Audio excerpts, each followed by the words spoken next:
Ang mga daliri ng katulong ay mahigpit na nakahawak sa braso ko, parang kuko. Ang mga mata niya ay nagpapakita ng takot, tinitingnan ako at ang napakalaking puting bahay sa likuran niya. Hinipan ng hangin ng Disyembre ang kanyang itim na uniforme na nakapalibot sa kanyang mga binti. Hinila niya ako palayo sa pangunahing pintuan. "Ginang Santos!" Ang kanyang boses ay nanginginig. "Huwag nang pumasok, umalis ka na kaagad." Tiningnan ko siya, hawak-hawak ang kashmir na panyo na ginugol ko ng 1 oras sa pagbabalot sa papel. Ang laso ay perpekto. Ginawa ko itong perpekto para kay Mark, ang aking anak, ang nag-iisang anak na hindi nakipag-usap sa akin sa loob ng 12 buwan hanggang sa 3 araw bago tumawag siya sa telepono. "Magandang hapon, inaasahan naming malaman kung saan niyo tinitingnan ang aming programa at anong oras na ngayon." "Ano?" Ang aking boses ay nag-aalangan, malayo, hindi ko maintindihan. Inimbitahan ako ng aking anak sa hapunan ng Pasko. May appointment ako. "Maawa po kayo." Tumingin siya pabalik sa bahay. Sa malalaking bintana, nakita ko ang nagniningning na gintong ilaw na kumalat sa marmol na sahig. Isang Christmas tree ang nakatayo sa lobby.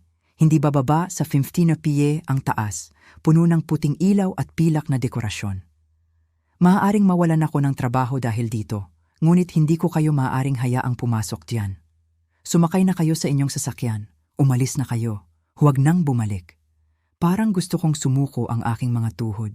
Ako si Beatrice Santos, 73 taong gulang at nagmaneho ako ng 2 oras mula sa aking apartment sa Baguio hanggang sa mansion na ito sa Tagaytay. Sa loob ng 1 taon, hindi sumagot ng telepono si Mark, hindi tumugon sa mga liham, hindi kinilala ang aking kaarawan o ang araw ng pasasalamat o ang impanto mensahe ng boses na iniwan ko, humihiling na sabihin niya sa akin kung ano ang mali. Pagkatapos noong Martes, ang kanyang boses ay tumunog sa telepono, walang emosyon at malamig. "Maaari kang pumunta sa hapunan ng Pasko, Sabado, 6 ng gabi." Sinabi sa akin ng babaeng ito na umalis. "Okay lang ba si Mark?" Ang aking boses ay nanginginig. Nasugatan ba siya? Anong nangyari sa kanya? Okay lang siya. Ang kanyang boses ay may accent na Espanyol, marahil. Ang kanyang name tag ay nagsasabi na si Anis. Ngunit hindi ka ligtas dito. Maniwala ka sa akin, mayroon din akong ina. Nagpatuloy siya, ang kanyang boses ay puno ng emosyon. "Kung hindi kita binigyan ng babala, hindi ako magiging payapa." Sa likuran niya, isang figura ang dumaan sa bintana ng pasilyo. Isang matangkad na lalaki. Huminga ako. "Umalis ka na." Ang mga mata ni Anis ay puno ng luha. "Hinihiling ko sa iyo, umalis ka na." Nag-aalangan akong umatras.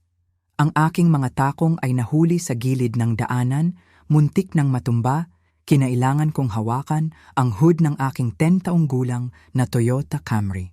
Maliit at mahina ang itsura ng kotse sa tabi ng bilog na fountain sa gitna ng pasukan ng bahay ni Mark. Sa tabi ng bahay na ito, marahil mas mahal pa sa pera na kinita ko sa buong karera ko bilang isang nurse. Si Anis ay mabilis na bumalik sa pintuan, mabilis na gumagalaw. Ang kanyang mga sapatos ay tumutunog sa graba. Nawala siya sa loob. Tumayo ako roon na parang bato, ang malamig na hangin ay nasusunog sa aking mga baga. Ang aking mga daliri ay nanlalamig sa paligid ng mga susi ng sasakyan at napagtanto ko na mahigpit ko itong hinahawakan hanggang sa ang metal ay tumusok sa aking palad. Isang manipis na linya ng dugo ang tumulo pula sa aking maputlang balat. "Umalis ka na," sinabi ko sa sarili ko. "Umalis ka na." Binuksan ko ang pinto ng kotse at sumakay. Ang aking kamay ay nanginginig hanggang sa nabitawan ko ang mga susi sa sahig. Kinailangan kong yumuko, kumamot sa dilim sa ilalim ng preno. Humihingal ako, gumagawa ng usok sa windshield. Nahanap ko na. Inilagay ko ang susi sa ignition. Ang makina ay tumunog ng malakas. Pinihit ko ang throttle at masyadong malakas kong tinapakan ng gas. Umiingit ang mga gulong. Sumabog ang graba. Sa rearview mirror, ang mansion ay naiilawan pa rin, perpekto at kahanga-hanga. Walang lumabas, walang huminto sa akin. Nakarating ako sa dulo ng mahabang daanan at huminto sa gilid ng kalsada. Hindi na makapagmaneho pa. Hindi makapag-isip. Ang buong katawan ko ay nanginginig. Ang aking mga ngipin ay nanginginig. Ang regalo na maingat na nakabalot ay nasa upuan. Ang papel, ang perpektong laso. Binili ko ang panyong iyon 3 linggo na ang nakalipas sa SM Department Store. Ginastos ko ang pera na wala talaga ako dahil ito ay kashmir at nararapat ni Mark ang pinakamahusay. Palagi ko siyang binibigyan ng pinakamahusay kahit na nangangahulugan iyon na magtrabaho ng dagdag na oras sa ospital ng Maynila na ang aking mga paa ay namamaga sa aking mga sapatos ng nurse hanggang sa hindi na ako halos makalakad. Kahit na nangangahulugan iyon na kumain ng instant noodles para sa hapunan upang makapag-aral siya ng piano, kahit na nangangahulugan iyon na mangutang na kabayaran ko pa lang natapos noong nakaraang taon upang makapasok siya sa Ateneo de Manila. Ang aking telepono ay nasa aking bag. Dapat ko siyang tawagan, humingi ng paliwanag kung ano ang nangyayari, kung bakit tinitingnan ako ng kanyang katulong na may takot, kung bakit siya nagmamakaawa na umalis ako, ngunit ang aking kamay ay hindi tumitigil sa panginginig. Naupo ako doon kasama ang makina na tumatakbo pa rin, ang init na nagmumula sa mga vent at sinusubukang huminga. Huminga ka lang! Huminga sa ilong, huminga sa bibig, gaya ng lagi kong sinasabi sa mga pasyente na nagpanik sa emergency room. Okay ka lang, ligtas ka. Walang nangyari, maliban na lamang na may nangyari na halos mangyari. Isang bagay na sapat na masama upang ang isang babae ay manganganib na mawalan ng trabaho upang bigyan ako ng babala. Lumipas ang 5 minuto, marahil 6. Ang aking paghinga ay nagsimulang bumagal sa wakas nang tumunog ang telepono. Ang tunog ay napakabilis, napakalakas sa tahimik na kotse na nagulat ako at tumama ang aking ulo sa kisame. Ang sakit ay sumabog sa buong aking ulo. Kinuha ko ang telepono gamit ang nanginginig na mga daliri. Hindi kilalang numero. Halos hindi ko sinagot, halos pinabayaan ko itong pumasok sa voicemail. Ngunit paano kung si Mark iyon? Paano kung nakita niya akong umalis at tumawag upang magpaliwanag? Hello? Ang aking boses ay mahina at natatakot. Magandang hapon, Ginang Santos. Ako si Detective Marcos Reyes ng Police Department ng Tagaytay. Malapit ba kayo sa 847 Lakeshore Drive? Umalog ang mundo. Iyon ang address ni Mark. Ang address ng aking anak. Nandun lang ako. Umalis na ako. Sinubukan kong sabihin, anong problema? Ang aking anak? Ginang, kailangan kong manatili kayo sa lugar. Huwag na huwag kayong babalik sa address na yon sa anumang pagkakataon. Maaari niyo bang sabihin sa akin kung nasaan kayo ngayon? Nakaparada ako sa Lakeshore Road, kalahating milya mula sa bahay, malapit sa pangunahing interseksyon. Detective, anong nangyayari? Nasaktan ba si Mark? May nangyari ba? Ang inyong anak ay inaresto ngayon, Ginang Santos. Ang kanyang boses ay maingat, sinusukat na para bang pumipili siya ng bawat salita. Kailangan kong tanungin kayo ng isang napakahalagang tanong. Nang dumating kayo sa bahay ngayon, pumasok ba kayo sa bahay? Hindi. Pinigilan ako ng katulong. Sinabi niya sa akin na umalis. Mukhang natatakot siya. Ginang, niligtas kayo ng katulong. Huminto ang lahat. Ang aking puso, ang aking paghinga. Tila nag-freeze ang oras sa sandaling iyon. 5 salita ang nakalutang sa malamig na hangin sa aking sasakyan. Ano? Sinusundan namin ang inyong anak sa loob ng 3 linggo, Ginang Santos. Mayroon kaming malakas na katibayan na siya at ang kanyang asawa ay nagpaplano na lasunan kayo ngayon. Ang layunin ay para itong atake sa puso. May edad na kayo. May naitala kayong kasaysayan ng sakit sa puso. Tatawagan nila ang 911. Gagawa sila ng papel na nagdadalamhati at mamamana ang inyong ari-arian ng walang hinala. Hindi ako makahinga. Hindi ko kayang tanggapin ang sinasabi niya. Ang mga salitang iyon ay walang kahulugan. Pagkalason, pagpatay. Mark. Ang aking Mark na niyakap ko sa mga bangungot noong siya ay 30 taong gulang, na umiyak sa aking mga braso nang mamatay ang kanyang goldfish, na mahigpit akong niyakap nang pumasok siya sa Ateneo hanggang sa hindi ako makahinga. Siguradong may pagkakamali. Ang mga salitang iyon ay bumulong. Bakit niya ito gagawin? Wala akong kayamanan. Nabubuhay ako sa aking pensyon. Walang mamamana, walang halaga. Alam ba ninyo na ang inyong namatay na asawa ay may insurance sa buhay sa pamamagitan ng kanyang kumpanya? Si Ricardo, ang aking Ricardo, na namatay 40 taon na ang nakalilipas, hinawakan ang kanyang dibdib sa aming maliit na kusina habang si Mark, 8 taong gulang, ay nakatayo sa pintuan. Mayroong isang pangalawang kontrata, Ginang Santos, isang malaki-laking kontrata. Ang mga papeles ay maling na proseso sa panahon ng restructuring ng kumpanya noong dekada 1980. Ito ay nakatali sa mga legal na pamamaraan sa loob ng mga dekada. Ang pangwakas na pag-areglo ay inaprubahan ng korte noong nakaraang buwan. Ang pagbabayad ay 2.3 milyong piso at kayo ang nag-iisang benepisyaryo. Nabitawan ko ang telepono, nahulog ito sa aking kandungan, 2.3 milyong piso. Ang bilang ay masyadong malaki na hindi ko nararamdaman na totoo. Hindi maaaring maging totoo. Kinuha ko ang telepono. Hindi ako nakatanggap ng abiso. Walang nakipag-ugnayan sa akin tungkol dito. Ginawa nila. Maraming liham ang ipinadala sa inyong address sa nakaraang taon. Mayroon kaming mga kopya mula sa mga record ng kumpanya ng insurance. Ngunit hinarangan ng inyong anak ang inyong liham sa loob ng humigit kumulang 14 na buwan mula nang una niyang malaman ang tungkol sa patakaran na ito sa pamamagitan ng mga propesyonal na relasyon sa kanyang fund investment. Nagkaroon siya ng access sa inyong mailbox sa lahat ng oras. Ginang Santos, iyon ang dahilan kung bakit hindi niyo nalalaman. Ang 1 taon ng katahimikan ay biglang naging ganap na nakakatakot. Hindi tumigil sa pagtawag si Mark dahil may ginawa akong mali. Hindi niya ako iniwan dahil abala siya, stressed o pagod sa pagharap sa kanyang matandang ina. Pinutol niya ang ugnayan sa akin dahil mas mahalaga ako kapag patay kaysa buhay. Sumakit ang aking tiyan. Nagkamot ako sa doorknob.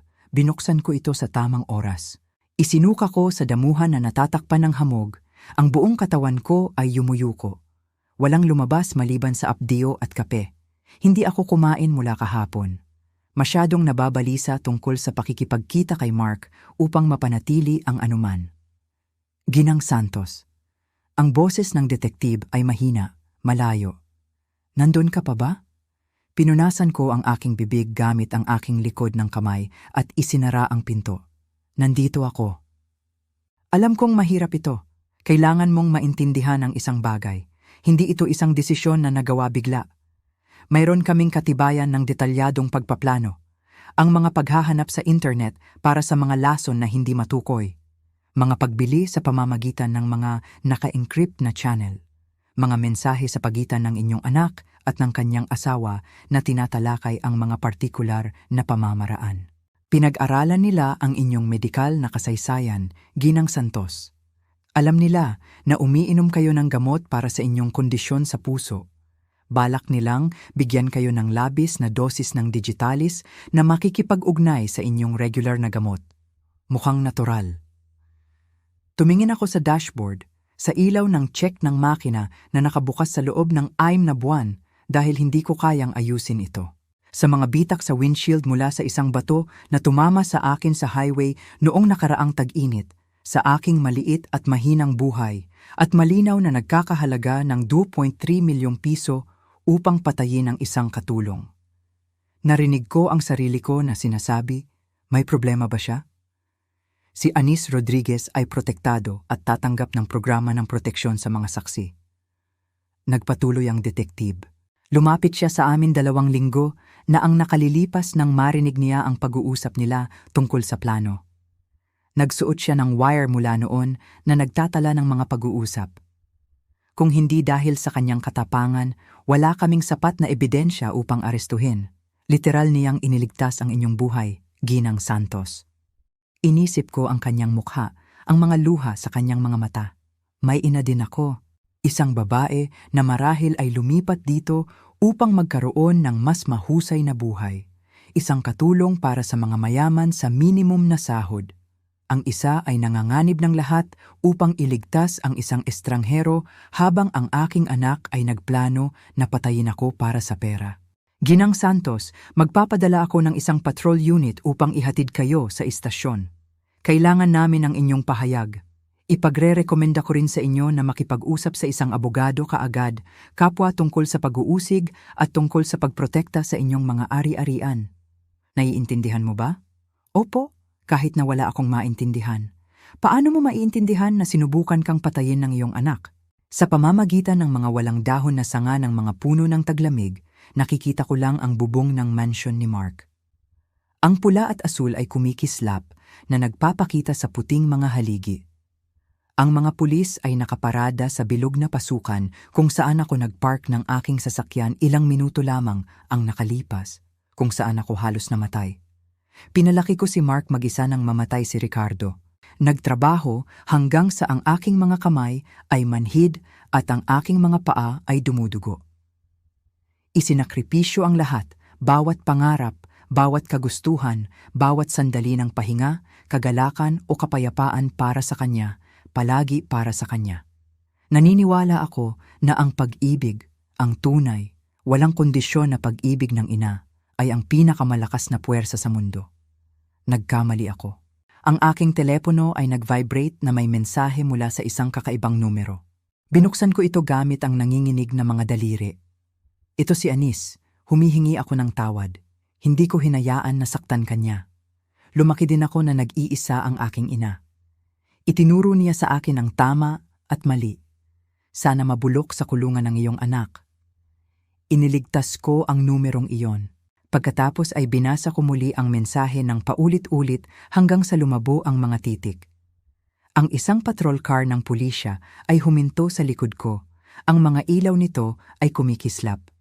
Lumabas ang isang batang opisyal, marahil 30 taong gulang na may mababait na mata.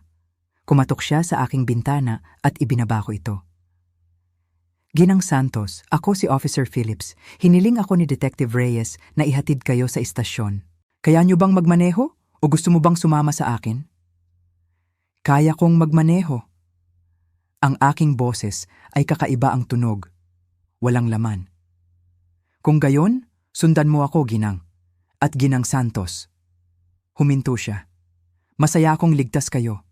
Ang ginawa niyo nang sinundan niyo ang babala at umalis, iyon ang tunay na katapangan. Katapangan na parang may ginawa akong matapang sa halip na basta mabuhay. Sinundan ko ang kanyang patrol car pabalik sa bayan, sa pamamagitan ng mga bahay na pinalamutian para sa Pasko, sa pamamagitan ng mga pamilya na makikita sa mga ilaw na bintana na nagtitipon sa paligid ng mga Christmas tree at mesa ng kainan. Mga ordinaryong tao na may ordinaryong pagdiriwang, hindi ang mga anak na sinubukang lasunan.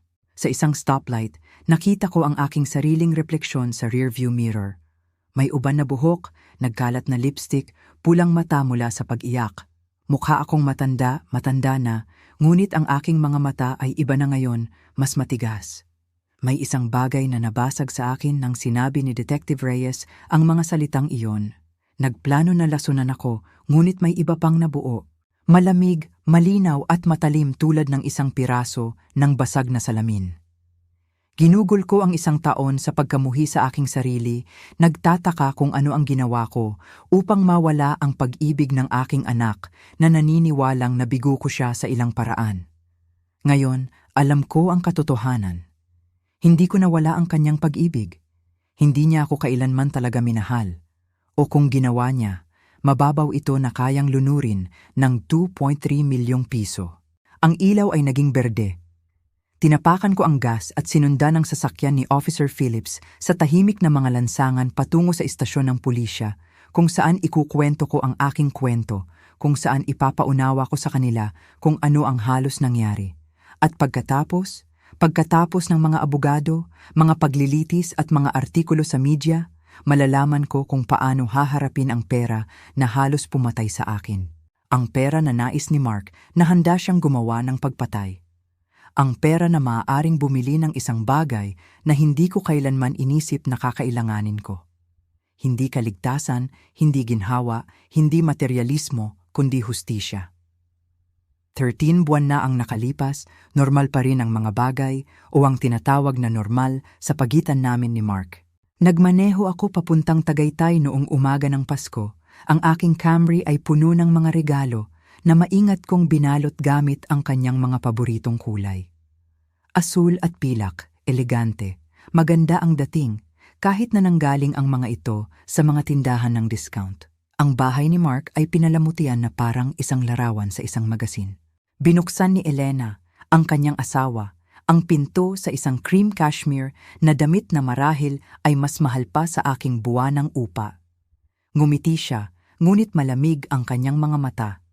Ginang Santos, masyado kang maaga. Hindi ina, hindi kailanman ina. Ginawa ni Elena na malinaw mula sa simula na wala siyang pakialam sa relasyon ng manugang. Beatrice lang ako, isang pagiging dapat tiisin. Gusto kong tumulong sa paghahanda ng hapunan, sabi ko. Itinataas ang curry ng sitaw na ginawa ko. Ang recipe ng iyong ina ang gusto ni Mark noong bata pa siya. Mayroon na kaming naglilingkod. Kinuha ni Elena ang ulam na nilalayo ito na para bang mahahawa siya. Ngunit salamat sa iyo. Lumabas si Mark sa pasilyo sa likuran niya. 45 taong gulang, matangkad, nakasuot ng mamahaling casual. Ang kanyang itim na buhok ay nagsisimula ng may uban sa kanyang mga templo. Pinaganda nito ang hitsura niya, makapangyarihan. Hindi siya kamukha ng batang lalaki na gumagapang sa aking kama sa mga bagyo. Ina. Hinalikan niya ako sa pisngi, isang maikling paghipo ng labi na walang init. Maligayang Pasko. Maligayang Pasko, anak. Sinubukan kong yakapin siya, ngunit lumayo siya. Iyon ang huling pagkakataon na nakita ko siya. Ang huling pagkakataon na narinig ko ang kanyang boses ng direkta. Naghapunan kami sa isang mesa na para sa 12 katao, 3 lang kaming magkakalayo na parang mga estranghero. Ang mga naglilingkod ay nagdala ng mga kurso na hindi ko na-recognize. Nagkwento si Elena tungkol sa kanilang paglalakbay sa Boracay. Sinusuri ni Mark ang kanyang telepono sa pagitan ng bawat kurso. Nagtanong ako tungkol sa kanyang trabaho, tungkol sa mga plano para sa bagong taon, tungkol sa kung susubukan pa rin silang magkaanak. Maikli, magalang, malalayong sagot. Nang umalis ako ng gabing iyon, sinamahan ako ni Mark sa aking sasakyan. Lumamig ang temperatura at hindi ako nakasuot ng sapat na mainit na damit. Mag-ingat ka sa pagmamaneho, sabi niya. Gagawin ko. Salamat sa pagpunta. Marahil sa susunod na buwan ay maaari naming tatawagan kita. Hindi niya ginawa. Sa unang linggo ng Enero, tinawagan ko siya. Voicemail. Iniwan ko ang isang mensahe ng pasasalamat para sa Pasko, nagtanong tungkol sa bakasyon sa Boracay. Walang tugon. Sa ikalawang linggo, tinawagan ko muli at muli. Ang bawat tawag ay napunta sa voicemail. Nagpadala ako ng text, pagkatapos ay isang email, pagkatapos ay isang liham, talaga sa papel at selyo dahil marahil ay hindi niya natanggap ang mga electronic message sa anumang paraan. Bumalik ang sulat na may label na Return to Sender. Noong Pebrero, nabaliw ako. Tinawagan ko ang kanyang opisina, nakipag-usap sa kanyang katulong. Paumanhin, wala si G. Reyes. Maaari ba akong mag-iwan ng mensahe? Ako ang kanyang ina. Kailangan ko siyang makausap. Napakahalaga. Ipapaalam ko sa kanya na tumawag kayo. Hindi siya kailanman tumawag pabalik. Marso. Nagmaneho ako papuntang Tagaytay. Nagpark sa labas ng kanyang gusali ng opisina at naghintay ng 3 oras hanggang sa nakita ko siyang umalis. Tinawag ko ang kanyang pangalan, ikinaway ang aking kamay.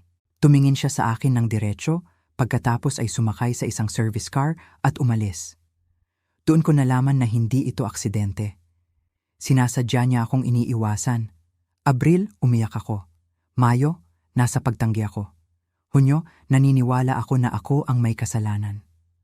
Ano ang sinabi kong mali sa Pasko? Masyadong mapilit, hindi sapat na nagpapasalamat? Pinanood ko ang bawat pag-uusap, bawat sandali, naghahanap ng pagkakamali. Noong Hulyo, tumatawag ako linggo-linggo, nagiiwan ng lalong desperadong mga mensahe.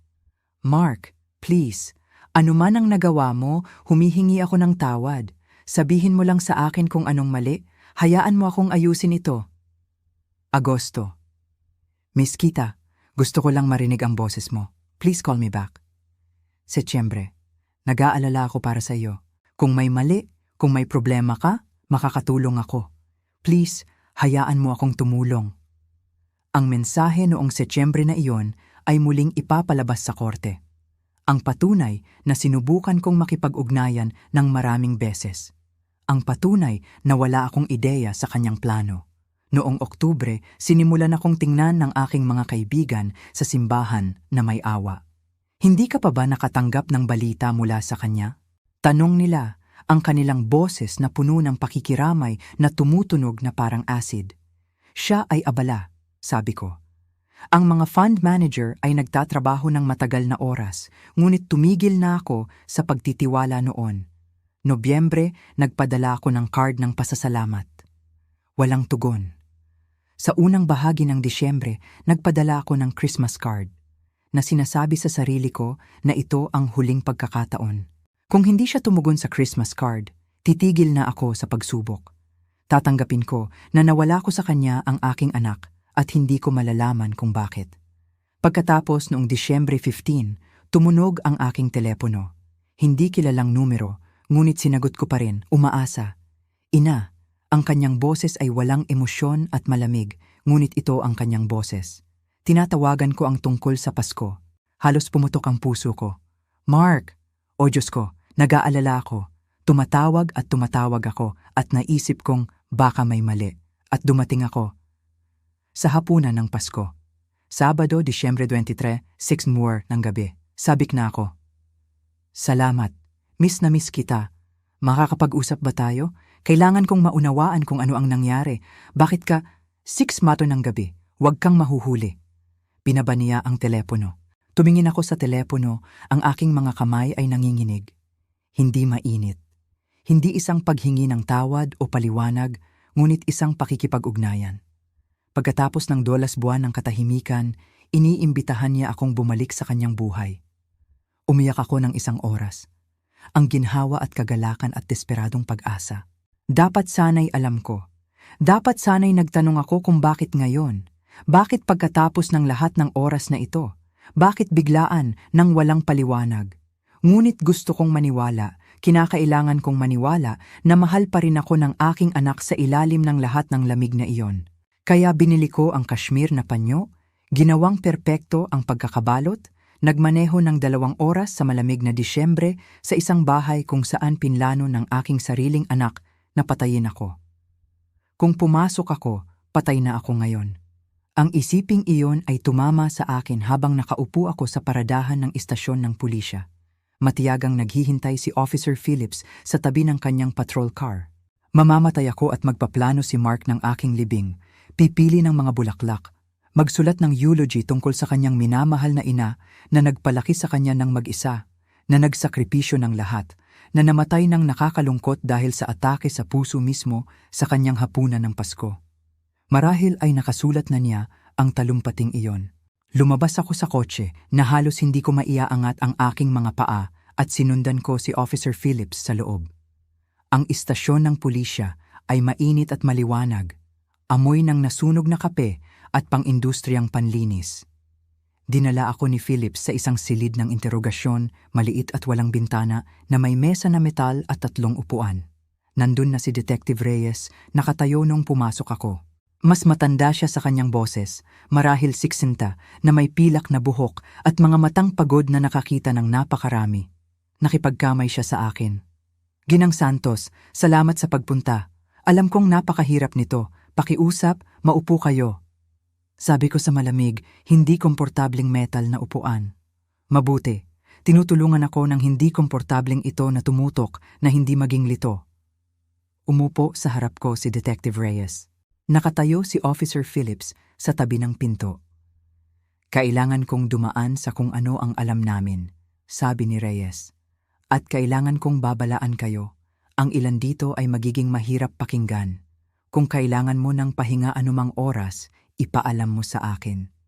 Gusto kong malaman ng lahat. Ang aking boses ay mas malakas kaysa sa inaasahan ko. Lahat.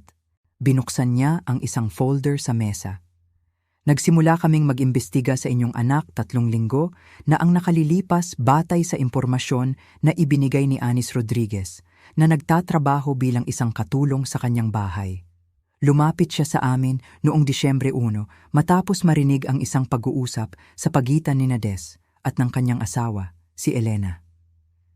Naglagay siya ng isang papel sa mesa, isang transkripsyon. Elena, talagang gagawin natin ito sa Sabado. Mark, Ito ang perpektong pagkakataon. Hapunang Pasko, isang pagtitipon ng pamilya. May sakit sa puso siya, umiinom ng gamot. Ang labis na dosis ay mukhang natural. Elena, paano kung may nagtanong? Mark, sino? Wala siyang ibang pamilya, walang matalik na kaibigan. Isa siyang matandang babae na nagtrabaho ng husto sa buong buhay niya. Nangyayari ang mga atake sa puso. Elena, sigurado ka ba tungkol sa pera? Mark, 2.3 milyong piso. Inaprubahan ng korte noong nakaraang buwan. Sa sandaling siya ay ipinahayag na patay, mapupunta ito sa akin bilang kanyang pinakamalapit na kamag-anak. Binasa ko ito ng 3 beses. Ang mga salita ay may kahulugan, ngunit kapag pinagsama-sama, gumawa sila ng isang bagay na tinanggihan ng aking utak na tanggapin. Totoo ba ito? Bulong ko. Totoo bang ang aking anak? Totoo nga. Si Anis ay nasa katabing silid, naririnig ang lahat. Natatakot siya ngunit matalino. Ginamit niya ang kanyang telepono upang itala ang mga pag-uusap pagkatapos at pagkatapos ay dinala sa amin.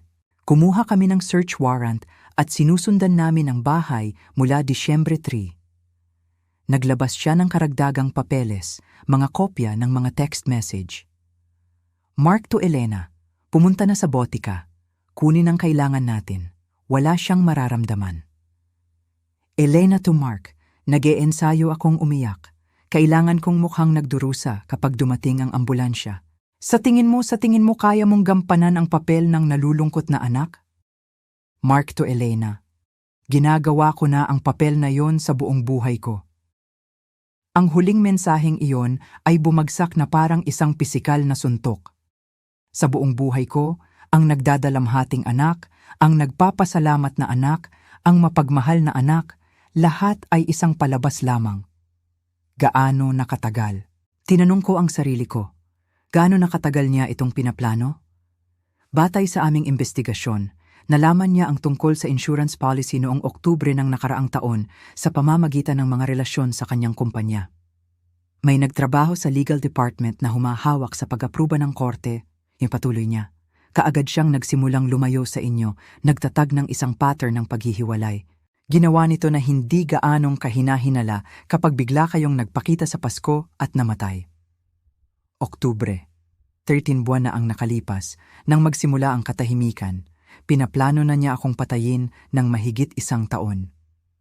Opo, ginang. Naglabas si Detective Reyes ng karagdagang dokumento. Ang mga printout ay nagpakita ng mga paghahanap sa internet mula sa personal na computer ni Mark. Mga lason na hindi matukoy, mga sintomas ng atake sa puso, paano magpanggap na nagdadalamhati, mga batas sa pagmamana, Pilipinas, ang oras ng pagbabayad ng insurance pagkatapos ng kamatayan. Lumabo ang aking paningin. Hinawakan ko ang gilid ng mesa upang hindi mahulog sa aking upuan. At mayroon pa, mahinang sinabi ni Reyes. At ito ang pinakamahirap na bahagi, ang unang asawa ng inyong anak. Ang unang asawa? Tumingala ako sa kanya. Hindi pa kailanman nagpakasal si Mark bago kay Elena. Malalaman ko kung Caroline Reyes ang pangalan niya. Nagpakasal sila 15 na taon na ang nakalilipas noong 30 taong gulang ang inyong anak. Nagtagal ang kasal ng humigit kumulang 2 taon.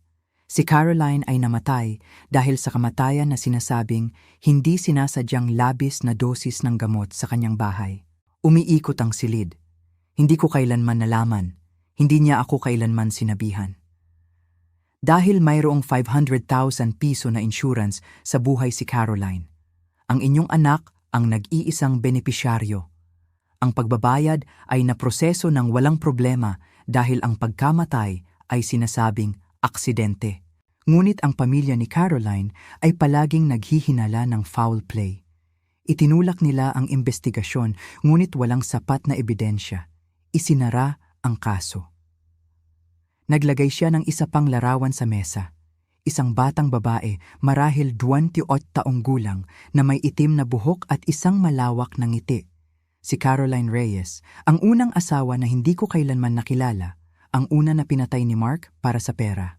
Pagkatapos ng pagkamatay ni Caroline, naghintay ng 6 na buwan ang inyong anak at nakilala si Elena na galing sa isang mayamang pamilya. Nagpakasal sila ng mabilis, ngunit ang pera ng pamilya ni Elena ay nakatali sa isang trust fund na hindi niya maaaring ma-access hanggang sa siya ay 50 taong gulang. Ang inyong anak ay nabuhay ng higit pa sa kanyang paraan, nanganganib sa kanyang kumpanya, gumagawa ng masamang pamumuhunan. Kailangan niya ng pera, Ginang Santos.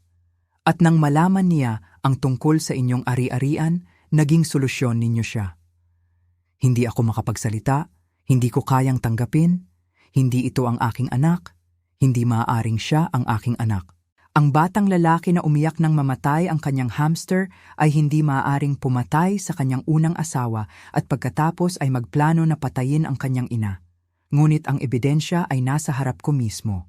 Mga mensahe, mga paghahanap at mga nai-record na pag-uusap. Ang katotohanan sa malamig, matigas na datos. Ang pamilya ni Caroline, nagawa kong sabihin. Alam ba nila? Nakipag-ugnayan kami sa kanila ngayong umaga. Nagdadalamhati sila, ngunit nagpapasalamat. Nagbigay ito sa kanila ng pagsasara. Sa wakas hustisya. Bumukas ang pinto, pumasok ang isang babae. Pilipino, marahil 45 taong gulang, ngayon ay nakasuot ng damit kaysa sa uniforme.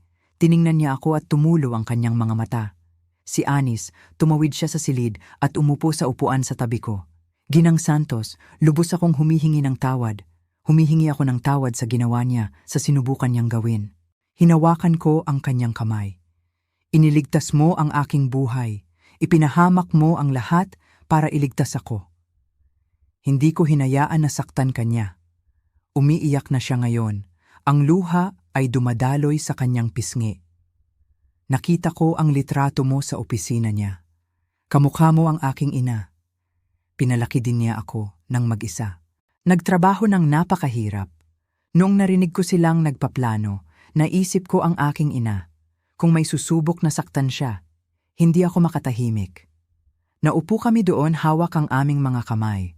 Dalawang babae na hindi kailanman nagkita, na pinag-isa ng isang halimaw at isang sandali ng katapangan. Tumikhim si Detective Reyes. Pumayag si Ginang Rodriguez na magpatotoo. Sa kanyang katibayan at sa aming pagsubaybay, mayroon tayong matibay na kaso. Ang inyong anak at ang kanyang asawa ay kinasuhan ng pagsasabwatan upang gumawa ng pagpatay. Kung mapapatunayang nagkasala, haharap sila sa hindi bababa sa 15 hanggang 20 taon. Ligtas ba si Anis? Tanong ko. Mayroon ba siyang pera? May mga koneksyon kung sa palagay niya? Siya ay protektado simula ngayong gabi. Isang bagong pagkakakilanlan, tulong sa relokasyon, buong proteksyon ng saksi. Siya ay inaalagaan. Hinigpitan ni Anis ang aking kamay. Okay lang, alam ko ang mga panganib, may ilang bagay na sulit na ipahamak ang lahat, tulad ng pagtiyak na hindi magtatagumpay ang mga halimaw. Tiningnan ko ang babaeng ito, na pinabayaan ang kanyang buong buhay upang iligtas ako. Isang estranghero na nagpakita sa akin ng higit na pagmamahal sa isang sandali kaysa sa aking anak sa loob ng 45 taon. Salamat, bulong ko. Hindi ko alam kung paano kita pasasalamatan ng sapat. Buhay ka pa, sapat na iyon. Tumayo si Detective Reyes. Ginang Santos, may iba pang kailangang makipag-usap sa inyo. Ang abogado ng inyong anak ang hahawak sa kanyang pagtatanggol sa kriminal, ngunit kailangan ninyo ng sarili ninyong kinatawan. Inatasan ng korte ang isang abogado upang tulungan kayo sa mga usapin sa pagmamana. Naghihintay siya sa katabing silid. Tumango ako, pinakawalan ng kamay ni Anis at tumayo. Ipinaliwanag niya ang legal na proseso, ang mga timetable, ang mga susunod na hakbang. Nakinig ako ng kalahating atensyon. Ang kalahati ay natigil pa rin sa transcription sa mga mensahe. Ginagawa na niya ang papel na iyon sa buong buhay ko. Hindi ako minahal ng aking anak. Bawat yakap, bawat salita ng pagmamahal, bawat card ng araw ng mga ina, lahat ay gawa-gawa, manipulasyon, na pinanatili ako sa paligid upang magkaroon siya ng access kapag kailangan niya ang isang bagay. At nang mas naging mahalaga ako kapag patay kaysa buhay, nagpasya siyang kumuha ng pera. Ngunit nagkamali siya, isang maling pagkalkula sa lahat ng kanyang maingat na pagpaplano. Si Anis Rodriguez ay may budhi, at ang 2.3 milyong piso ay hindi sapat upang patahimikin ito. Tumunog ang aking telepono, isang mensahe mula sa isa pang kakaibang numero. Ibababa mo ang mga kaso o sasabihin ko sa lahat kung sino ka talaga. Mayroon akong impormasyon tungkol sa iyo. Huwag mo akong subukan. Si Desmond mula sa bilangguan ay nagbabanta sa akin. Ibinigay ko ito kay Chen, ang kanyang mukha ay sumimangot. Ito ay pananakot sa saksi, maaaring usigin. Inilabas niya ang kanyang telepono. Ipapadala ko agad ito kay Detective Reyes. Mas lalo lang nitong lalong lalala ang mga bagay para sa kanya. Hayaan mo, sabi ko. Hayaan mo siyang maghukay ng mas malalim ang kanyang libingan. Sa loob ng 1 oras, tinawagan ako ni Detective Reyes upang ipaalam sa akin na binawi ang piyansa ni Desmond.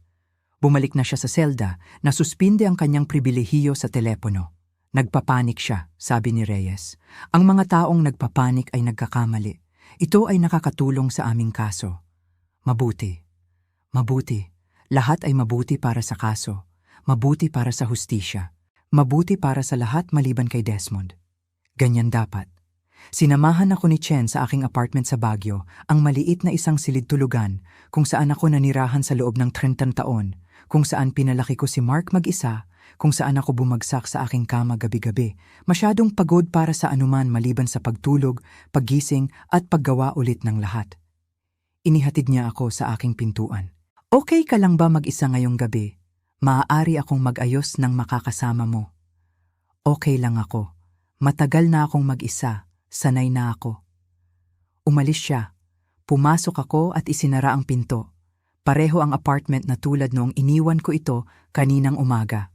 Isang buong buhay na ang nakalipas bago ko nalaman na ang aking anak ay isang mamamatay tao bago nagbago ang lahat. Tiningnan ko ang aking simpleng buhay. Mga kasangkapan mula sa mga tindahan ng segunda mano, kupas na wallpaper na hindi ko kayang palitan. Ang TV na binili ko na ginamit 10 taon na ang nakalilipas. Ito ang bahay na ginawa ko mula sa aking pensyon bilang isang nurse. Mapagpakumbaba, malinis, matapat. Anong mga lihim ang mayroon ako na maaring ilantad ni Mark? Pagkatapos ay tumawa ako, mapait at matalim. Hindi mahalaga. Magsisinungaling siya, gawa-gawain, susubukan akong sirain sa paraang sinubukan niyang patayin ako. Hayaan siyang subukan. Nasa panig ko ang katotohanan at malinaw na mayroon akong 2.3 milyong piso. Ang sumunod na linggo ay lumipas sa isang hamog ng mga pulong sa mga abogado at mga taga-usig at mga taga-suporta ng biktima. Kinuha ng media ang kwento at biglang nagkamping ang mga reporter sa labas ng aking gusali. Ginang Santos, ano ang nararamdaman mo tungkol sa pagtatangkang pagpatay sa iyo ng iyong anak? Magpapatotoo ka ba laban sa kanya? Itatago mo ba ang pagmamana? Yumuko ako at hindi sumagot. Hayaan silang maghaka-haka. Wala akong sasabihin sa mga estranghero. Ngunit ang aking mga dating kasamahan mula sa ospital ng Maynila, sila ay nasa aking tabi. Ang mga nurse na nakatrabaho ko sa loob ng 30 taon, ang mga nakakilala sa akin, ang nakakita sa akin na pinalaki si Mark ng mag-isa. Tumatawag sila, bumibisita, at nagdadala ng pagkain na hindi ko kakainin. Lagi naming iniisip na may mali sa batang iyon, sabi ng isa. Masyadong makinis, masyadong malamig. Ginawa mo ang iyong makakayabi. Sinabi sa akin ng isa pa na ang ilang tao ay ipinanganak na hindi maayos. Tama ba iyon? Ipinanganak si Mark o nabigo ako sa pagpapalaki sa kanya ng tama? Nagtrabaho ako ng husto, napabayaan siya ng husto? Siguro kung mas madalas akong nasa bahay, mas malambot, mas iba. Hindi, pinigilan ko ang pag-iisip na iyon. Ginawa ko ang aking makakaya sa kung ano ang mayroon ako. Ang ilang tao ay pumili ng kadiliman kahit gaano mo sila bigyan ng liwanag. Ang paglilitis ay naka-schedule para sa Pebrero, na linggo mula ngayon. Ang taga-usig, isang matalas na babae na nagngangalang Elizabeth Park, ay nagturo sa akin ng aking patotoo. Panatilihing maikli ang iyong mga sagot, manatili sa katotohanan, huwag hayaang galitin ka ng panig ng pagtatanggol. Nag-ensayo kami ng mga kunwaring cross-examination. Ginawa ng abogado sa pagtatanggol na si Jacob Stern ang kanyang bahagi ng walang awa. Nagalit ka ba sa kayamanan ng iyong anak, Ginang Santos? Hindi. Naghahambog ka ba sa kanyang tagumpay, ang kanyang magandang bahay, ang kanyang asawa mula sa isang marangal na pamilya? Hindi. Nararamdaman mo ba na pinabayaan ka niya at ito ang iyong paghihiganti? Hindi. Sinubukan kanyang patayin. Hindi ito paghihiganti, ito ay katotohanan. O imahinasyon ng isang mapait na matandang babae, isang paraan upang parusahan ng anak na lumampas sa kanya? Ang linyang iyon ay tumama ng husto. Naramdaman ko ang pagtulo ng luha. Itinaas ni Elizabeth ang kanyang kamay. Nakikita mo, iyan ang gagawin nila. Susubukan kanilang paiyakin, gawing hindi matatag. Kailangan mong manatiling kalmado, malamig, kahit na parang yelo. Parang yelo, ininsayo ko yon. Nag-ensayo na panatilihin ang isang neutral na ekspresyon, isang pantay na tono, ang aking mga emosyon ay nakalock na nagiging bakal. Sa gabi bago ang paglilitis, hindi ako makatulog. Gumising ako ng 3 ng umaga at gumawa ng tsa. Hindi ko ininom. Naupo ako sa mesa sa kusina at tumingin sa mga lumang album ng larawan. Batang Mark, mataba at masaya. Batang Mark, nakangiting may nawalang unang ngipin. Ang batang Mark sa kanyang baseball uniform. Ang batang Mark sa kanyang high school graduation. Saan nagpunta ang batang iyon? Kailan siya naging isang taong may kakayahang magplano ng pagpatay? O siya ba ay palaging ito at tumanggi lang akong makita? Binaligtad ko hanggang sa likod ng album. Ang huling mga larawan na mayroon ako tungkol sa amin na magkasama. Araw ng pasasalamat 2 taon na ang nakalipas. Walang emosyon ang mukha ni Mark sa bawat larawan. Walang ngiti, walang init. Na para bang tinitiis niya ang aking presensya. Binibilang ang bawat minuto hanggang sa umalis ako. Sinabi ko sa sarili ko na siya ay stressed, pagod, abala. Nasa harapan niya ang katotohanan at tumanggi akong makita. Sinara ko ang album at pumunta sa silid tulugan. Inilatag ko ang aking damit, tinulungan ako ni Elizabeth na piliin para sa korte. Ang navy blue na damit, simple, ngunit matikas. Ang perlas na hikaw, mababang takong. Mukha akong kung ano ako, isang retiradong nurse, isang ina, lola kung sakaling iba ang mga bagay. Hindi isang biktima, hindi mahina, katotohanan lang. Nakatulog ako sa wakas mga 5 ng umaga at nagising ng 7 sa aking alarm. Naligo, nagbihis, hindi kumain dahil sumasakit ang tiyan ko. Sinundo ako ni Elizabeth ng 8:30. Tahimik kaming nagmaneho patungong korte. Magiging maayos ka, sabi niya habang pinapasok namin ang parking lot. Tandaan lang ang lahat ng ating inensayo. Ang korte ay siksikan. Mga reporter, mga mausisa na nagbasa tungkol sa kaso. Dadaan ako sa kanila kasama si Elizabeth sa aking tabi. Pinapansin ang mga pasigaw na tanong at ang mga flash ng kamera. Sa loob, dinala niya ako sa isang pribadong waiting room. Magsisimula ang paglilitis sa 9 Harris U. Mga opening statement, pagkatapos ay mga saksi ng prosekusyon. Marahil ay magpapatotoo ka bukas. Sina Desmond at Sloan ay parehong sinubukan, ngunit may hiwalay na mga hurado. Ito ay masalimuot, ngunit tumuon lang sa pagsasabi ng katotohanan. Sa 8:55, nakatanggap siya ng isang mensahe. Naging maputla ang kanyang mukha. Ano? Tanong ko. Nakapagpiyansa si Desmond 2 oras na ang nakalipas. Isang kasamahan sa fund investment ang nagpiyansa sa kanya. Malaya siya hanggang sa paglilitis. Paano iyon legal? Nagtalo ang kanyang abogado na hindi siya panganib sa pagtakas. Inaprubahan ng hukom na may mga kondisyon. Electronic monitoring, walang pakikipag-ugnayan sa iyo o kay Anis. Tiningnan niya ako. Hindi ka niya maaaring saktan. Ligtas ka, ngunit hindi ako ligtas. Nakaramdam ako na nakalantad, hinahabol. Sa 9 bands, pumasok kami sa silid ng hukuman. Malawak ito, may kahoy na trim na may mataas na kisame na nagpapatunog sa bawat tunog. Puno ng mga tao ang mga upuan ng mga manunood. Nakita ko ang aking mga dating kasamahan, ang pamilya ni Caroline, mga reporter na nagtatala sa kanilang mga notepad. At sa mesa ng pagtatanggol, si Desmond nakasuot ng perpektong gawa sa navy suit. Ang kanyang buhok ay nakaistilo, ang kanyang mukha ay kalmado.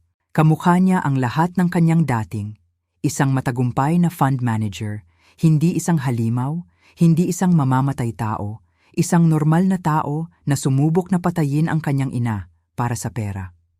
Nagkita ang aming mga mata sa buong silid at ngumiti siya. Hindi isang malaking ngiti, isang maliit na kurba lang sa kanyang mga labi. Tiwala, kasiyahan. Ang ngiting iyon ay nagdala ng alaala. Isang alaala na nailibing ko ng malalim kaya nakalimutan ko na umiiral ito. Noong gabing namatay si Ricardo, 8 taong gulang si Mark. Naghahanda ako ng hapunan nang marinig ko ang ingay ng pagkasira mula sa sala. Nagmadali akong pumasok para makita si Ricardo na nakahiga sa sahig, hawak ang kanyang dibdib, ang kanyang mukha ay kulay abo sa sakit. Tawagan mo ang 911, sigaw ko kay Mark, ngunit nakatayo lang siya sa pintuan, nanonood, hindi gumagalaw, hindi natatakot, nanonood lang at ngumiti siya. Ang kaparehong maliit, mausisa ng ngiti, na para bang nagmamasid siya sa isang kawili-wiling eksperimento. Tumakbo ako mismo upang makuha ang telepono, tumawag ng ambulansya, sinusubukang gumawa ng CPR habang nanonood si Mark mula sa pintuan kasama ang ngiting iyon. Namatay si Ricardo bago dumating ang ambulansya. Sinabi ko sa aking sarili pagkatapos na na-imagine ko ang ngiting iyon, na nagulat si Mark na iba ang paghawak ng mga bata sa trauma, na nagkamali ako sa aking sakit. Ngunit hindi ko ito na-imagine, totoo ang ngiting iyon at nakikita ko ito muli ngayon, 4 na taon na ang nakalipas. Sa silid ng hukuman kung saan ang aking anak ay nililitis dahil sa pagtatangkang patayin ako, sa paraan na namatay ang kanyang ama. Isang atake sa puso. Biglaan, hindi inaasahan, natural na sanhi. Maliban na lang kung ang atake sa puso ni Ricardo ay hindi natural, di ba? Ang isiping iyon ay tumama sa akin na parang kidlat. Hindi maaari. 8 taong gulang si Mark. Isang bata, hindi niya kaya. Ngunit ang ngiti, ang mausisa at nasisiyahang ngiti noong nakikita niya ang kanyang ama na namamatay. Hinawakan ko ang braso ni Elizabeth. Ang kanyang ama, si Ricardo, kailangan kong sabihin sa iyo ito tungkol sa gabi na namatay siya. Tiningnan niya ako ng matindi. Anong tungkol dito? Nandoon si Mark, nanood siya at ngumiti. Hindi natin maibibigay iyon ngayon. Hindi ito nauugnay sa kasong ito at wala tayong ebidensya nito. Nagtatag ito ng isang pattern. Ginagawa niya ito sa buong buhay niya. Hindi lang si Caroline, hindi lang ako, kundi ang kanyang ama din. Nanlamig ang mukha ni Elizabeth. Alam mo ba kung ano ang sinasabi mo? Alam ko kung ano ang eksaktong sinasabi ko. Ang aking anak ay pumatay ng mga tao para sa pera mula pa noong 8 taong gulang. Pumasok ang hukom. Tumayo ang lahat. Nagsimula ang paglilitis. Ang mga opening statement ay eksakto kung paano ako inihanda ni Elizabeth. Ipinakita ng prosekusyon ang ebidensya sa sistematikong paraan. Ang timeline, mga mensahe, surveillance video, ang patotoo ni Anis. Isang malinaw, mapanganib na larawan ng isang plano sa pagpatay. Pagkatapos ay pininturahan ito ng pagtatanggol ni Jacob Stern. Si Mark bilang isang mapagmahal na anak na lalaki na nakulong sa isang tensyonadong kasal, na naglalabas ng sama ng loob sa kanyang asawa sa mga paraan na lumabas na masama nang hindi nagkaroon ng seryosong intensyon. Ito ay isang alitan ng pamilya, sinabi niya sa hurado.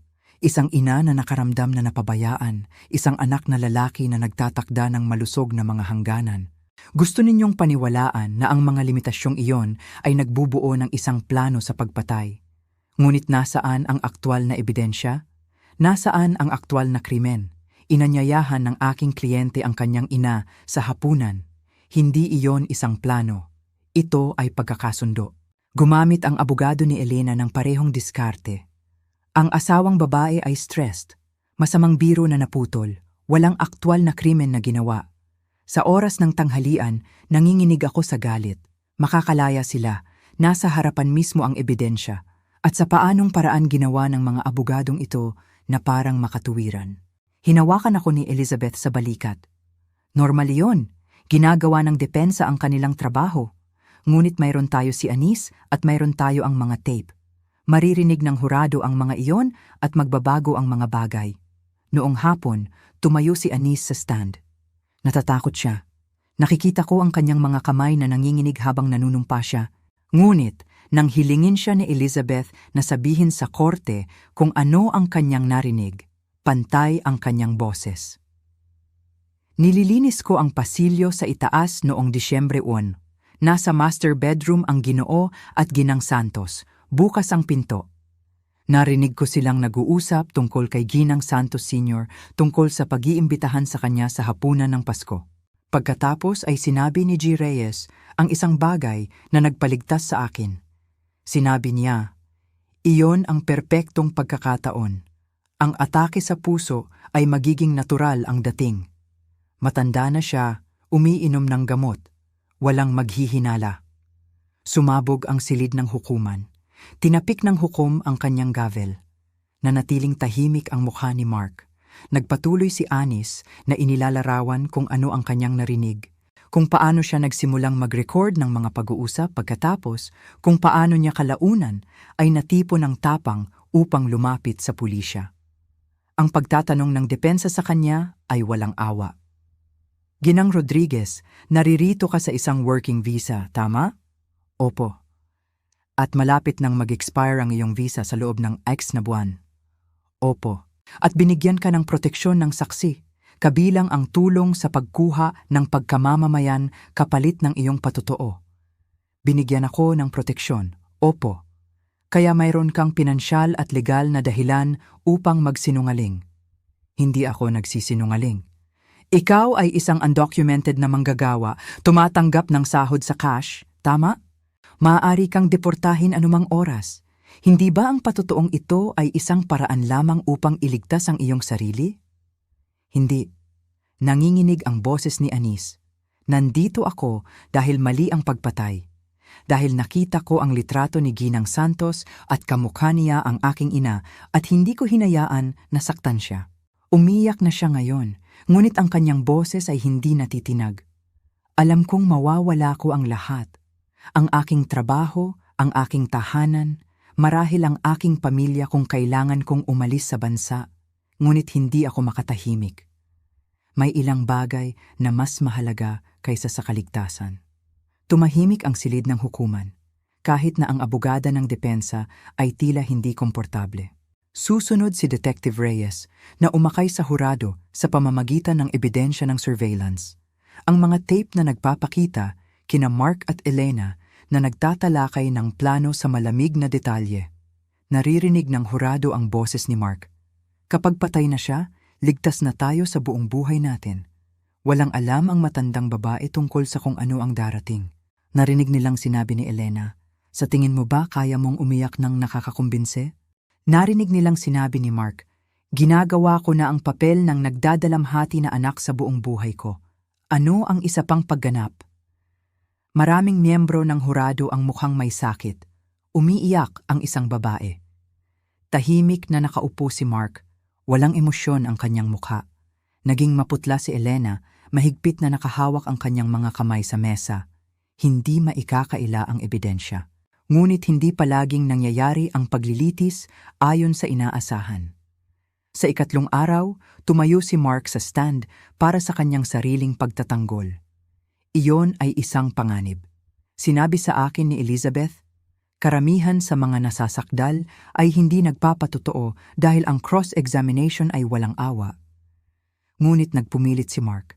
Sa palagay niya ay maaari niyang akitin ang hurado. At nakita ko na sinusubukan niya itong akitin ngayon, nakasuot ng gray suit sa halip na navy, isang mas malambot na kulay, nagsasalita ng mahina at magalang. Sabihin sa amin ang tungkol sa inyong relasyon sa inyong ina, tanong ng kanyang abogado. Ito ay masalimuot. Malungkot mapagpasakop ang boses ni Mark. Mahal ko ang aking ina, ginawa ko, ngunit palagi siyang labis nakakabagot. Pagkamatay ng aking ama, ginawa niya akong sentro ng kanyang mundo at iyon ay isang malaking pasanin para sa isang bata. Naramdaman ko na nagigipit si Elizabeth sa tabi ko. Paglaki ko, ako ang kanyang buong buhay, ang kanyang layunin. Nagtrabaho siya nang walang humpay, oo, ngunit tinitiyak din niyang alam ko kung gaano siya naghihirap. Araw-araw, bawat pagkain, bawat bill, gusto niya ng pasasalamat, pagsamba At nang sinubukan kong ipamuhay ang aking buhay na magkaroon ng sarili kong pamilya, hindi niya ako kayang palayain. Umiiyak na siya ngayon, tunay na luha sa kanyang mukha. Noong nakaraang taon, sa wakas ay nagtakda ako ng mga hangganan. Sinabi sa kanya na kailangan ko ng espasyo. Hindi niya ito tinanggap ng maayos. Nagsimulang tumawag ng mapilit, nagpakita sa aking opisina. Kinailangan kong putulin ng buo ang lahat ng komunikasyon dahil hindi niya igagalang ang aking mga limitasyon at ang imbitasyon sa hapunan. Isang pagkakamali, hinikayat ako ng aking asawa na subukan. Isa pang pagkakataon na magkaroon ng relasyon sa aking ina. Ngunit nang binigyan ng babala ni Anis ang kanyang pag-alis, nakita ng aking ina ang isang pagkakataon, isang paraan upang parusahan ako sa pagtanggi sa kanya. Kaya ginawa niya ang buong kwentong ito. Nakikinig ang hurado, ang ilan ay tumatangis. Naniniwala sila sa kanya. Ang mga mensahe sa pagitan ko at ng aking asawa, mukhang masama sila ng pinutol. Inamin ko iyon, ngunit iyon ay mga biro. Madilim na mga biro. Oo, hindi nararapat, talagang. Ngunit iyon ay mga biro. Naglalabas ng sama ng loob ang mga mag-asawa. Sinasabi nila ang mga bagay na wala silang ibig sabihin. Wala kaming tunay na plano na saktan ang sinuman. Napakahigpit ng cross-examination ni Elizabeth. G. Reyes, sinabi mo na ang mga mensahe ay mga biro. Hayaan mo akong basahin sa iyo. Nakuha na ang kailangan natin sa butika. Wala siyang mararamdaman. Iyon ay isang biro. Lumalabas ito na masama, ngunit anong botika? Ano ang binili mo? Hindi ko na matandaan. Hindi mo na matandaan ang pagbili ng mga bagay na tinalakay mo sa mga mensahe tungkol sa pagpatay sa iyong ina. Hindi ako nakabili ng anumang bagay. Ang mensaheng iyon ay isang pagpapalagay. Mayroon kaming mga resibo. Bumili ka ng digitalis sa isang dispensing pharmacy sa Stamford noong Disyembre 15. Gusto mo bang ipaliwanag kung bakit? Para sa pananaliksik, para sa isang libro na isinusulat ko. Nagsusulat ka ng isang libro tungkol sa pagpatay sa mga matatandang babae sa mga gamot sa puso. Tungkol sa mga medikal na thriller. Opo. Nagpatuloy ito ng maraming oras. May sagot si Mark sa lahat. Mga mahihina, hindi ka panipaniwalang mga sagot, ngunit mga sagot pa rin. At ilang miyembro ng hurado ang naniniwala sa kanya. Nakikita ko iyon sa kanilang mga mata. Pumasok na ang pagdududa. Pagkatapos ay nilalaro ni Elizabeth ang kanyang huling trump card. G. Reyes, sabihin mo sa korte ang tungkol sa iyong unang asawa. Naging maputla ang kanyang mukha. Hindi iyon nauugnay kay Caroline Reyes. Pinakasalan mo siya 15 taon na ang nakalipas. Namatay siya sa labis na dosis ng gamot. Namana mo ang 500,000 piso. Pinatay mo ba siya? Pagprotesta, tumayo ang kanyang abogado. Hindi nauugnay at mapanlin lang. At pumapasok ito sa pattern, jingwer ng hukom, sabi ni Elizabeth nang mahinahon. Nag-isip ang hukom. Payagan ko, ngunit mag-ingat, abogado. Humarap si Elizabeth kay Mark. Pinatay mo ba si Caroline? Hindi. Namatay siya sa hindi sinasadyang labis na dosis ng gamot. Linis ako ng pulisya. Ngunit palagi siyang pinaghihinalaan ng kanyang pamilya, hindi ba? Ang kanyang pamilya ay nagdadalamhati, kailangan nila ng sisihin. At narito ang iyong ina, buhay pa, dahil binigyan siya ng babala ng isang katulong na gumawa ng mga katulad na alegasyon, isang malaking pagkakataon. Hindi nagsalita si Mark, nabasag ang kanyang maskara. Nakita ko ang galit na kumikislap sa kanyang mukha bago niya ito nakontrol. Umupo si Elizabeth. Wala nang mga tanong. Kinabukasan ay nagpatotoo ako. Inensayo ko ito. Alam kung ano ang haharapin. Ngunit ang pagupo sa stand habang nakatingin si Mark sa akin mula sa distansya na 15 talampakan ay mas mahirap kaysa sa anumang ensayo. Madaling ginawa ni Elizabeth ang aking pagpatotoo, ang aking kasaysayan bilang isang nurse, ang pagpapalaki kay Mark ng mag-isa, ang taon ng katahimikan, ang imbitasyon sa Pasko, ang babala ni Anis. Sabihin mo sa hurado kung ano ang iyong naramdaman nang pinigilan ka ng katulong, sabi ni Elizabeth. Lito. Pagkatapos ay takot. Natatakot siya at hindi ko maintindihan kung bakit, ngunit pinaniwalaan ko siya. May isang bagay sa kanyang mga mata na nagpahintulot sa akin na maniwala sa kanya. At nang tumawag si Detective Reyes na nag-uusap tungkol sa plano na maglason, ano ang naramdaman mo? Parang tumigil ang aking puso, parang natapos ang mundo. Ito ang aking anak, ang aking anak. Binigyan ko siya ng lahat at gusto niya akong mamatay para sa pera na hindi ko alam na mayroon ako. Mahal mo pa ba siya? Ang tanong ay nagulat sa akin. Tiningnan ko si Mark. Maingat na na-neutralize ang kanyang mukha, ngunit ang kanyang mga mata ay malamig, walang laman. Mahal ko ang batang lalaki na pinalaki ko. Sinabi ko ng dahan-dahan. Mahal ko ang batang lalaki na umiyak nang nagalusan ang kanyang tuhod, ang yumakap sa akin nang matakot siya. Ngunit nawala ang batang iyon. Ang taong nakaupo sa mesa na iyon ay isang estranghero na nagbabahagi ng aking DNA. Sumikip ang panga ni Mark. Mabuti. Hayaan siyang magalit. Hayaan itong makita ng hurado. Pagkatapos ay sinuri ako ni Jacob Stern. Ginang Santos, sinabi mo na nagtrabaho ka ng matagal na oras upang palakihin ang iyong anak. Dagdag na trabaho, gabi-gabing trabaho, ilang oras sa isang linggo? 60, minsan 70. Sino ang nag-alaga kay Mark kapag wala ka? Mga tagapag-alaga, mga kapitbahay. Minsan ba siyang naging bata na may sariling pag-aalaga, hindi ba? Isang bata na may sariling pag-aalaga, kaya ginugol niya ang malaking bahagi ng kanyang pagkabata na nag-iisa. Kailangan kong magtrabaho. Kailangan namin ng pera para sa pagkain, upa, kanyang pag-aaral. Siyempre, ngunit ang pagiging mag-isa ng ganito katagal, hindi mo ba iniisip na maaaring nakakaapekto iyon sa kanya? Nagkaroon ba siya ng pakiramdam na pinabayaan? Ginawa ko ang aking makakaya. Sigurado akong ginawa mo, ngunit ang paggawa ng iyong makakaya ay hindi laging sapat, hindi ba? Nagprotesta si Elizabeth. Nanindigan ng hukom, ngunit nangyari na ang pinsala. Narinig ito ng hurado, nagpatuloy si Stern. Nang pumasok si Mark sa Ateneo, nangutang ka ng malaking halaga upang bayaran ang kanyang matrikula. Utang na hindi mo kayang bayaran.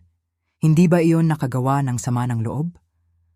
Gusto kong magkaroon siya ng mga oportunidad na hindi ko nagkaroon.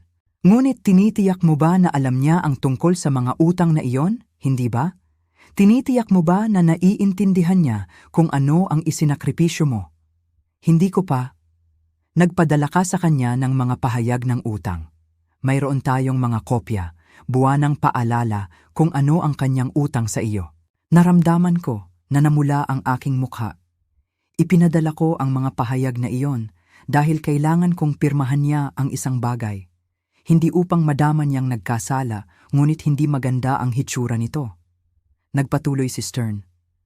Nagalit ka ba nang nagpakasal si Mark kay Elena? Nagseselos ka dahil galing siya sa mayaman na pamilya? Hindi. Mali ang suot mo sa kanyang kasal.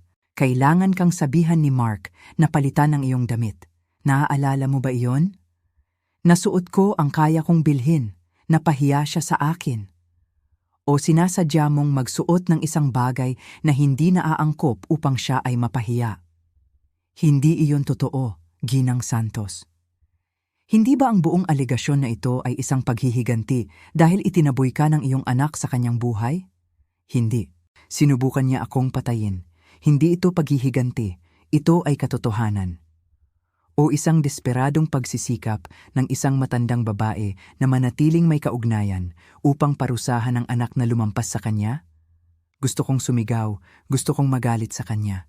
Ngunit naalala ko ang mga turo ni Elizabeth. Yelo, maging yelo.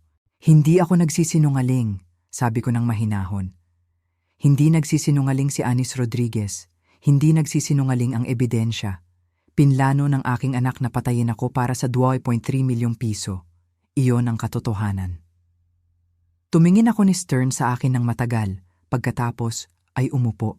Ginawa ni Elizabeth ang pagrebatal, nililinis ang pinsala, ngunit nakikita ko ang ilan sa mga miyembro ng hurado na mukhang hindi sigurado, may pag-aalinlangan. Tumagal pa ng 8 araw ang paglilitis, mga eksperto sa lason, mga eksperto sa pananalapi sa mga utang ni Mark, mga character witness para sa magkabilang panig. Sa wakas, natapos ang mga argumento. Ang pag-uusig ay napakalakas. Iniharap ni Elizabeth ang timeline, ang ebidensya, ang pattern.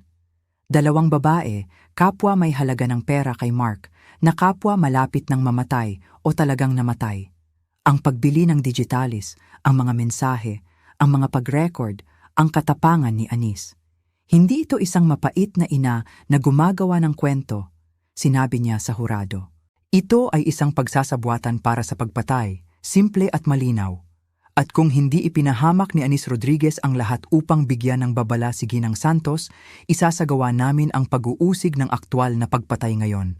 Nilalaro ng pagtatanggol ang kanilang card, mga mensahe ng tensyonadong pamilya na hindi maintindihan. Walang nagawang aktwal na krimen, makatwirang pagdududa. Nagpulong ang hurado ng 3 oras. Nang bumalik sila, hindi ako makahinga. Hinawakan ako ni Elizabeth sa kamay. Tumayo ang 4 na lalaki na may pasya sa pagsasabwatan para sa pagpatay. Paano mo ipinahayag ang nasasakdal? Mark Reyes. Nagkasala. Sumabog ang silid ng hukuman. Narinig ko ang isang tao na humihikbi. Napagtanto kong ako iyon. Nagdesisyon din ang hurado ni Elena na nagkasala. Nagkasala silang dalawa. Bumaba ang ulo ni Mark. Pagkatapos ay tumingala siya at tumingin ng diretso sa akin. Nawala ang maskara. Binubuo ng purong galit ang kanyang mukha. Sumugod siya sa akin. Hinawakan siya ng mga gwardya, ngunit hindi bago siya sumigaw sa buong silid ng hukuman. Dapat ka nang mamatay. Dapat ka nang mamatay at binigyan mo ako ng isang bagay na sa akin. Sinira mo ang aking buhay. Hinila siya ng mga gwardya, patuloy pa rin siyang sumisigaw. Maayos ang lahat kung namatay ka lang. Lahat, sinira mo ang lahat.